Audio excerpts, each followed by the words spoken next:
Sebetulnya mau itu PSSI misalnya yang meminta kepada FIFA atau FIFA yang menentukan Indonesia main di mana, saya sih setuju kalau Indonesia U17 ini main di GBT Surabaya. Banyak faktor yang mendukung kenapa Indonesia harus main di situ ketimbang harus di Jakarta, di JIS. Geger lagi FIFA batalkan JIS sebagai venue pembukaan Piala Dunia U17, pindah ke Gelora Bung Tomo Surabaya, kadrun keburu ngamuk serang Jokowi cawe-cawe. Halo, dengar suara JJ di channel Redaksi Jurnal.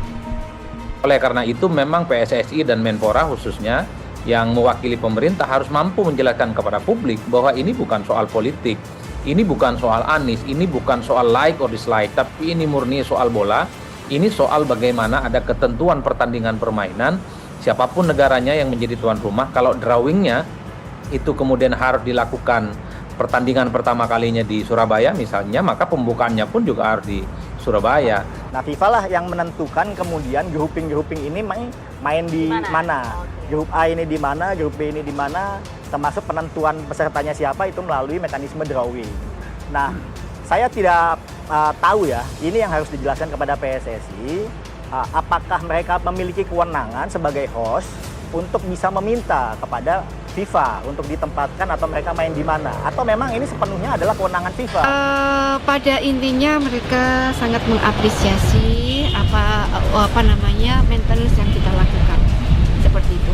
Jadi mereka juga bertanya apakah lapangan ini pemanfaatannya sudah rutin. Kita jawab bahwa kami juga pakai untuk kompetisi yang di GBT ya. Terus habis itu yang lapangan latihan juga dipakai untuk latihan-latihan, Bapak Ibu juga klub-klub lokal maupun klub-klub amatir sebagainya.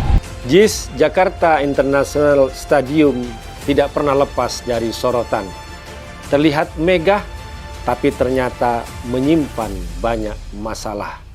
Terakhir, PSI Jakarta, PDI Perjuangan Jakarta menuntut agar dilakukan audit total terhadap JIS dan kalau perlu dipansuskan untuk membongkar aroma penyalahgunaan hingga korupsi dalam pembangunan JIS. Seperti dilansir dari laman tvOneNews.com, Stadion JIS batal dijadikan sebagai venue atau lokasi pembukaan Piala Dunia U17 dan dialihkan ke Gelora Bung Tomo Surabaya.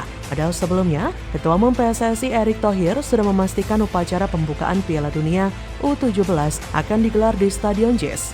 Tak hanya itu saja, tak hanya dipindah ke Surabaya, Erick Thohir memastikan upacara pembukaan Piala Dunia U17 akan diselenggarakan secara meriah. Padahal sebelumnya, Erick yang juga Ketua LOC mengatakan pembukaan di JIS akan digelar secara sederhana.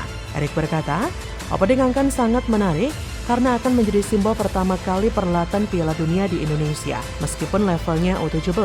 Bagi Indonesia, ini adalah Piala Dunia, jadi harus meriah dan tidak terlupakan. Erick berharap pembukaan Piala Dunia U17 di Gelora Bung Tomo akan bisa menarik minat pencinta bola Surabaya dan sekitarnya. Acara pembukaan rencananya akan digelar pada Jumat 10 November 2023, 12 menit sebelum kick-off pertandingan pembuka antara Timnas Indonesia U17 menghadapi Ekuador pukul 19 WIB.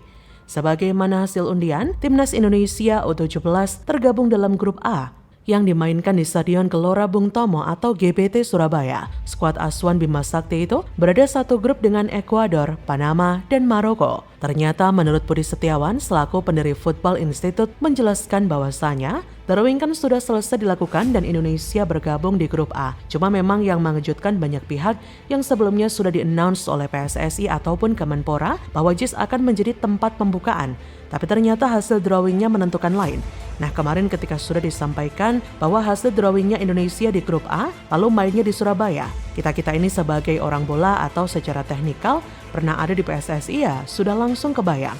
Oh, ini pasti pembukaannya nggak bakal di JIS, pasti akan di Surabaya, yaitu Gelora Bung Tomo.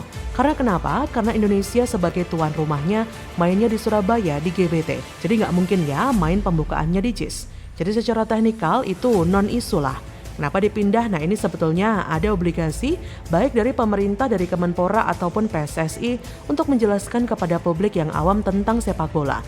Mereka penting untuk dikasih tahu, kata Budi Setiawan menjelaskan alasan kenapa JIS batal digunakan sebagai venue pembukaan Piala Dunia. Jadi memang pihak FIFA lah yang menentukan, bukan ada unsur politisnya. Di sisi lain, Local Organizing Committee (LOC) yakin opening ceremony Piala Dunia U17 akan berlangsung meriah. Pihak LOC bakal menggelar pembukaan semenarik mungkin untuk mengundang animo pecinta sepak bola Kota Pahlawan. Acara selebrasi akan berlangsung selama 12 menit menjelang duel Indonesia kontra Ekuador. Penunjukan Wisnu Tama sebagai perancang acara upacara pembukaan Piala Dunia U17 bukannya tanpa alasan. Erick menilai kualitas Wisnu Tama sudah teruji di berbagai acara-acara internasional yang berlangsung di tanah air. Garuda Asia bakal menjalani laga perdana melawan Ekuador. Pertandingan kedua tim akan berlangsung pada Jumat 10 November 2023 dengan waktu kick-off pukul 19 WIB. Pada duel selanjutnya, tim asuhan Bima Sakti bakal bersua Panama pada Senin 13 November 2023. Laga terakhir penentuan nasib melawan Maroko akan digelar pada Kamis 16 November. Demi azas fair play, pertandingan lain yang mempertemukan Ekuador kontra Panama akan dihelat di Stadion Manahan Solo. Jadi jika nanti kadrun teriak-teriak ada politisasi ingin menjegal Monumen Mahakarya Anies untuk menjadi venue pembukaan, itu tidaklah benar. So, kalau kadrun mau protes, ya langsung saja arahkan protes kalian ke FIFA, Drun. Bagaimana menurut Anda? Hadir pun Pak Bupati berkeberatan. Bupati keberatan, saya hadir, akhirnya saya daripada mengganggu acara itu, saya lihat panggungnya semua sudah siap. Daripada merusak acara, saya menyatakan pada Pak Saifullah Masyum, Kiai Saifullah Masyum, saya marah karena saya kehilangan harga tiket dari Jakarta ke Banjarmasin. Terekam kamera amarah Caimin diusir rakyat Kalimantan. Bupati Tanah Laut tolak kehadiran Caimin yang tak tahu malu nebeng acara pemerintah. Waduh, makin kelihatan watak aslinya nih. Halo, dengar suara JJ di channel Redaksi Jurnal. Kan tuan rumahnya saya, yang menggunakan kan saya tidak pernah mengundang beliau gitu loh. Karena ini acara pemerintahan kan, ya saya tidak ingin kemudian nanti digoreng jadi masalah-masalah politik ya. Jadi saya kemarin diundang oleh pimpinan pusat Jamiyatul Qurra wal Hufat yang disingkat JQH, yang diketuai umumnya oleh Al-Mukarram Kiai Haji Saifullah Masyum. Dan ini sudah dirancang lama, saya diminta sebagai Wakil Ketua DPR membuka MTQ tingkat internasional. Jauh-jauh saya datang ke Tanah Laut, 2 jam dari Banjarmasin, sudah sampai di sana, tiba-tiba Kiai Saifullah Masyum menyampaikan kepada saya bahwa permohonan maaf sambil nangis-nangis, Pak Bupati nggak berkenan dan lebih baik tidak ada acara daripada saya membuka. Kapasitas beliau hadir Pak kali ini. Beliau itu pembina JQH pusat, terus kedua inisiator Nusantara Mengaji. Kebetulan beliau wakil ketua DPR. Kebetulan ini kok beberapa waktu lalu itu soal ini kan udah lama gitu loh. Kasih kayak ya Tuhan yang ya beliau pembina JQH. Itu aja Lebih dulu. Iya. Itu daripada diklarasikan sebagai inisiator Nusantara. Tapi kalau kehadiran di sini untuk membuka atau sebagai tamu atau semula kami sebagai pengurus saya ingin kalau belum dibuka bagus sekali gitu. Sudah hati saya sudah senang ya walaupun nggak bisa buka. Gus Muhaimin sudah berniat baik karena itu diundang dan ditelepon langsung oleh Ketua Umum JQH-NU. Oleh sebab itu, sekali lagi, janganlah bersikap tidak sopan. Sesama pejabat negara, saya tahu Bupati punya otoritas di Tanah Bumbu. Tapi jangan memperlakukan Ketua Umum saya, Wakil Ketua DPR RI, dengan cara yang tidak terhormat. Seperti dilansir dari laman detik.com, Muhaimin Iskandar atau Caimin mengungkapkan amarahnya karena jauh-jauh datang ke Tanah Laut, Kalimantan Selatan, tapi batal membuka MTQ internasional. Bupati Tanah Laut Sukamta mengaku pihaknya tidak mengundang ketum PKB itu. Musyawarah Tilawatil Quran atau MTQ internasional digelar pada Selasa 5 September di Tanah Laut, Kalsel. Caimin mengaku diundang oleh Jamiatul Qurra wal Hufadz atau JQH untuk membuka acara itu dalam kapasitas sebagai Wakil Ketua DPR. Ia berkata, "Jadi saya kemarin diundang oleh pimpinan pusat Jamiatul Qurra wal Hufadz yang disingkat JQH yang ketua umumnya oleh Al-Mukarram Kiai Haji Saifullah Mashum, dan ini sudah dirancang lama. Saya diminta sebagai Wakil Ketua DPR membuka MTQ tingkat internasional," kata Caimin di Nasdem Tower Rabu 6 September.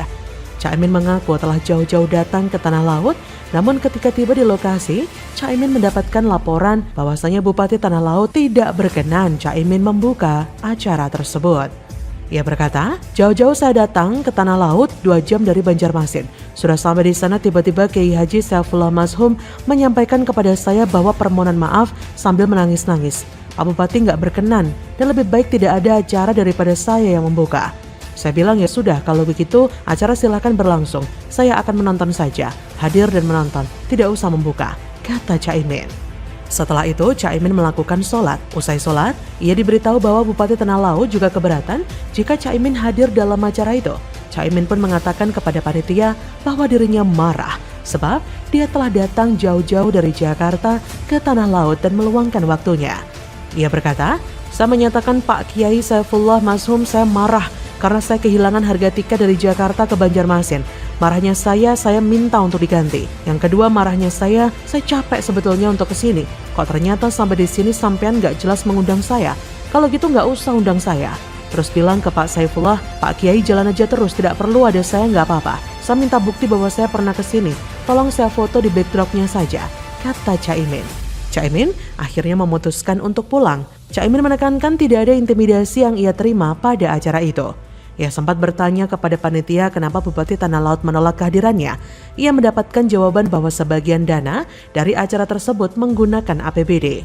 Kata Caimin, "Tapi Bupati memang saya tanya Pak Saifullah, kenapa Pak Bupati sangat menentukan acara ini? Ini kan acara pusat, pengurus pusat kantornya di PBNU. Jawabannya memang sebagian dana yang digunakan adalah anggaran dari APBD. Jadi wajar yang punya anggaran gak berkenan. Tahu gitu saya biayai sendiri," kata Caimin. Di sisi lain, Bupati Tanah Laut Sukamta buka suara mengenai batalnya Caimin membuka acara. Ia mengatakan Caimin tidak diundang oleh Pemda dalam acara itu. Sukamta juga membantah adanya dugaan intimidasi. Kata Sukamta, enggak ada dong intimidasi dari siapapun. Sukamta mengatakan dalam rapat tak ada pembicaraan Caimin akan hadir. Pihaknya sejak awal mengundang Wapres Ma'ruf Amin atau Menteri Agama Yakut Khalil Qaumas, namun berhalangan.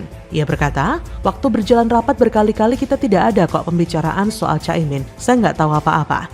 Sukamta mengatakan acara tersebut digelar Pemkab Tanah Laut bersama dengan Jamiatul Qurra wal Hufadz atau JQH Nahdlatul Ulama. Namun ia mengaku tidak mengundang Caimin dalam kegiatan tersebut. Kata Sukamta, "Ini kan acara kami, pemerintah daerah. Memang kita ada JQH, ada ikut di tempat kita. Tapi kok tiba-tiba Pak Muhaimin ada di situ? Saya tidak mengundang siapa-siapa, saya tidak mengundang yang bersangkutan." Waduh, sudah betul tuh Pak Bupati, enak aja. Panitia yang sudah capek-capek menyiapkan acara jauh-jauh hari, giliran acara sudah siap, undang masa banyak, tiba-tiba ada politisi nggak tahu diri nebeng mau cari muka untuk ajang pilpres. Sudah betul itu ditolak. By the way, ini bukan atas perintah Om Wowo kan Pak? Kan Anda pas mau maju jadi cabub dulu diusung Gerindra sama PKS. Jangan-jangan Om Wowo mau balas dendam karena koalisinya ditinggal PKB secara mendadak. Saya mau coba tanya sama rumput yang bergoyang. Bagaimana menurut Anda?